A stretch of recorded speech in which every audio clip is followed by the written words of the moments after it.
एक राजा था जिसके यहाँ बेटा पैदा नहीं हो रहा था। उसे किसी ने सलाह दी कि आप ही के राज में किसी छोटे बच्चे की बलि चढ़ा दीजिए, आपके यहाँ बेटा पैदा हो जाएगा।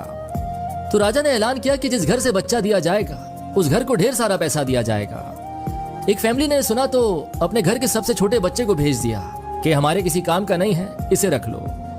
बलि चढ़ाने की पूरी तैयारी की गई। राजा ने बच्चे से पूछा, कोई तुम्हारी आखिरी ख्वाहिश? तो बच्चा बोला, बस मुझे थोड़ा सा मिट्टी का ढेर ला करके दे दो। मिट्टी लाई गई तो उस बच्चे ने 4 छोटे छोटे से मकान बनाए। जब मकान बन गए तो उस बच्चे ने 3 मकानों को लात मारकर गिरा दिया, एक को रहने दिया। उसके सामने हाथ जोड़कर दुआ की और राजा से बोला, अब मेरी बलि चढ़ा दो। राजा को बड़ा अजीब लगा, वो डर सा गया कि शायद बच्चे ने कोई जादू वगैरह कर दिया। उसने बच्चे से पूछा, तूने क्या किया? तो बच्चे ने बोला, पहला मकान गिराया जो मेरे माँ बाप का था, जिन्होंने मेरा साथ नहीं दिया, मुझे पैसों के लिए बेच दिया।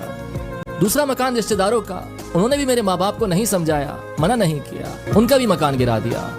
तीसरा आपका था, आपका तो काम है लोगों का ख्याल करना, उनकी हिफाजत करना, पर आपने तो मेरी बलि चढ़ाने की सोच ली तो आपका भी महल गिरा दिया। चौथा मेरे खुदा का घर है, उनके सामने हाथ जोड़कर कह दिया है कि अब सब तू संभाल लेना। राजा ने सुना तो गहरी सोच में पड़ गया कि कहीं ऐसा ना हो कि बलि देने के बाद भी मेरे यहाँ बेटा पैदा ना हो।